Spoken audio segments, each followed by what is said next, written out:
जय जगन्नाथ। जय जगन्नाथ। जगन्नाथपुरी में कुछ आप शेयर कर पाएंगे हमारे दर्शकों के साथ जो आपके लिए भूल पाना बहुत मुश्किल है कि हाँ ये भी संभव है? वो रूप आज तक मैंने नहीं भूला, मतलब अभी भी मेरे आंखों के सामने चलता है। वो ना भूलने वाला चीज़ है। जब तक मेरा शरीर में प्राण रहेगा मैं उसको भूल नहीं पाऊंगा। ये मेरे ख्याल से 2014 की बात है, 13 या 14 मुझे याद नहीं है। तो जैसा होता है, रथ जिस दिन पहुंचते ही है गुंडीचा मंदिर के सामने, उस दिन प्रभु रथ के ऊपर रहते हैं और अगले दिन वो गुंडीचा मंदिर में पौंडी करके प्रवेश करते हैं। तो वो अगले दिन शाम को होता है। तो मैं पहुंचा हुआ था, I was very young that time. तो पहुंचा हुआ था और पुलिस मुझे एंट्री नहीं करने दे रहे थे। हालांकि मंदिर के अंदर थोड़ा बहुत क्राउड था, नॉर्मल सिटीजन्स का, पर बहुत भीड़ नहीं थी। बहुत भीड़ नहीं था और मैं अकेला आदमी। तो मैं जिन सेवायत के साथ गए थे उन्होंने बहुत रिक्वेस्ट किया कि एक आदमी है, जाने दीजिए इसको। तो ऑलरेडी 25, 26, 30 लोग बैठे हुए हैं, एक आदमी जाने से और क्या हो। पुलिस नहीं मान रही है। तो अचानक मैं उनको बोला कि चलो ठीक है, मैं यही सामने यहीं से तो जाएंगे, मैं यहीं से अंदर ना सही यहीं से देख लूँगा, क्या फ़र्क पड़ता है, प्रभु को तो देखना है और पौंडी देखना है। तो मैं खड़ा हो गया सामने, मतलब सामने होता थोड़ा सा दूर, मेन गेट से थोड़ा सा दूर। तो इतने में उनका एक मित्र आए और एक सेवायत अंदर से, मैं किसी का नाम नहीं लूँगा, हाँ जी बिल्कुल। वो आए और ये दोनों बात करने लगे। तो मेरा जो सेवायत थे वो उन्होंने मेरे तरफ दिखाया, बोले उसको अंदर नहीं जाने दे रहे।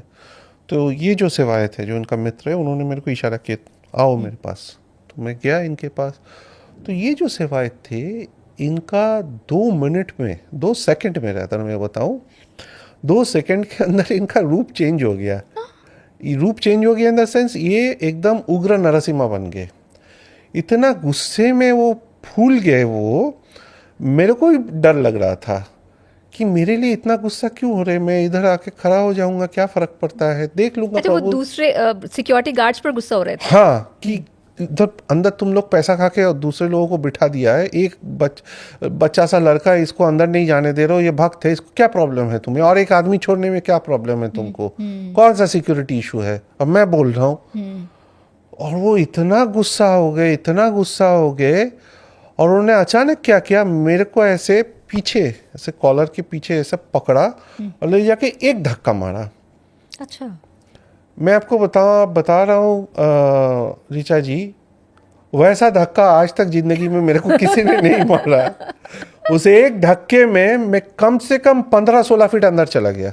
ओह, इतना जोर का धक्का था, संभल नहीं पाया मैं। पहले तो एकदम वेलोसिटी जिसको बोलते हैं, उसमें फट से अंदर घुस गया और जाके कुछ देर वाकई बहुत बड़ा पुश रहा होगा। तो जगन्नाथ महाप्रभु के अंदर नरसिम्हा तत्व भी है। तो मैं अंदर चला गया। ओके। अंदर जाके मस्त एकदम 10 बजे तक बैठ के सारा सब कुछ देख के प्रभु अंदर चले गए। देख दुख के वापस रात को 10, साढ़े 10 बजे हम दोनों वापस आए। होटल में मैं पहुंच गया और बस। हाँ, ये था कि उस दिन रात का खाना नसीब नहीं हुआ तो ठीक है, लेकिन जो मिला था प्रसाद उसी से काम हो गया। वही है, वो कहाँ किस रूप में प्रकट होंगे कोई भरोसा नहीं है। मैं खुश था यहाँ पे, लेकिन उनका मर्जी था मैं अंदर आऊं, तो उन्होंने अपना काम करवा लिया। तो जब उनकी इच्छा होती है उसके सामने बाकी सब साइड हो जाते हैं। जो चमत्कार आपने बताया वो तो वाकई रोंगटे खड़े करने वाला था। कुछ जगन्नाथ यात्रा के चमत्कार भी बताइए। मेरा जी ये जो मैंने बताया था, ये रथ यात्रा का ही अंश था। जी, वो तो आप गुंडीचा जो कुछ चलते हुए कुछ ऐसा हुआ, क्योंकि बहुत बड़ी भीड़ होती है, अब तो एक अपार जनसमूह होता है। मैंने जो फील किया है, आज भी मेरा शरीर के अंदर वो एनर्जी रहता है कि जैसे आप रथ के साथ साथ चलो, कॉर्डन बना रहता है, तो लेकिन उसके साथ साथ अगर कॉर्डन के बाहर आप चलो तो रथ जो है ना, वो ऐसे ऐसे घूमता है पहिया। और रथ का पहिया उतना बड़ा रथ, और उसका वो लकड़ी का पहिया घूमने से एक जबरदस्त वाइब्रेशन होता है और आवाज होता है। तो रथ के साथ कॉर्डन में आप अगर रहेंगे तो आवाज आपका पूरा शरीर में नीचे से ऊपर तक आता है.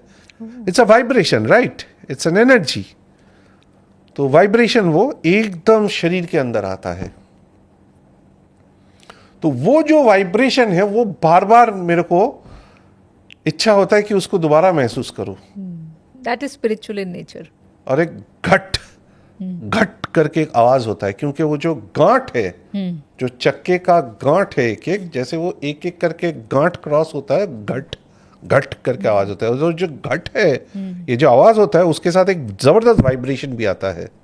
और जो आसपास है वो वाइब्रेशन सबके बॉडी में घुसता है वो जाके. तो पैरों से शरीर सर तक एकदम वो वाइब्रेट करता रहता है आपका बॉडी. इतने लाखों लोगों में अलग ही है वो. जगन्नाथपुरी में जो ब्रह्म पदार्थ है उसे लेकर भी एक रहस्य है कि ये ब्रह्म पदार्थ क्या है, और ये कैसे जब मूर्ति बदली जाती है एक समय के बाद वो कैसे ट्रांसफर होता है, उस बारे में कुछ रोशनी डालना चाहेंगे आप? देखिए, जो ब्रह्म पदार्थ है, इट्स अ वेरी मतलब बहुत सारा पॉडकास्ट हुआ है इसके ऊपर, रील्स हुआ है, कई सारे लोगों ने अपने अपने इनपुट्स दिया है. मैं सिर्फ इतना ही बोलूँगा, it's a secret thing, very secret thing. पवित्र चीज़ है, बहुत पवित्र चीज़ है. एंड इसका जो रीति नीति है, एक शरीर से दूसरे शरीर में जो नवकलेवर के टाइम पे स्थापना होता है, वो बहुत ही गुप्त रीति नीति है जगन्नाथ मंदिर में. और या तो बल्कि हर एक मंदिर में, भारत का हर एक मंदिर में, हर देवी देवताओं के साथ, चाहे वो तुलजा भवानी हो, पंढारपुर हो, पूरी हो, कालीघाट हो, कामाख्या हो, या ब्रजभूमि हो, या सोमनाथ हो, सब जगह कुछ ना कुछ रीति नीति गुप्त रहता है. और वो जो गुप्त रीति नीति है वो सबके सामने नहीं होता है. कुछ गिने चुने लोग उसको करते हैं एक डेजिग्नेटेड टाइम पे, और उसको वैसा ही रहने देना चाहिए. क्योंकि जो शक्ति है, उस तीर्थ का जो शक्ति है, वो उसी में निहित होता है. तो उसी रीति नीति से वो एनर्जी निकलता है. जैसे आप मान लो, जो हमारे पुराणों में लिखा गया है कि जो यज्ञ का हवन है, हवन में जो फल चढ़ाया जाता है, जो घी डाला जाता है, उसी से देवताओं को शक्ति मिलता है. ये भी कुछ इसी तरीके का है, अगर आप मानो तो. नहीं मानो तो कुछ भी नहीं है. तो अब सवाल ये पैदा होता है कि जो लोग कहते हैं कि उसमें भगवान जगन्नाथ का हृदय है जो भगवान कृष्ण से जुड़ा हुआ है, इसमें कोई तथ्य है या ये एक भ्रम है? देखिए, अगर आप टेक्स्ट को फॉलो करेंगे तो कहीं पे नहीं लिखा हुआ है. जगन्नाथ महाप्रभु का डिटेल्स कहाँ से आता है? स्कंद पुराण, उत्कल पर्व, स्कंद पुराण, पुरुषोत्तम महत्य, नीलाद्री महोदया, शिशु कृष्णदास का देवलतला, ये सब टेक्स्ट से आता है मेनली. ठीक है, किसी भी एक टेक्स्ट में वो नहीं लिखा हुआ है कि वो हृदय है. तो ये बात कहाँ से आई फिर? महाभारत का जो कहानी से जुड़ा जाता है, सबरराज विश्वावासु पूजा कर रहे हैं, वो नाभि का जिक्र आता है उसमें. तो क्या यहाँ नाभि है? हो सकता है, पर हृदय नहीं है.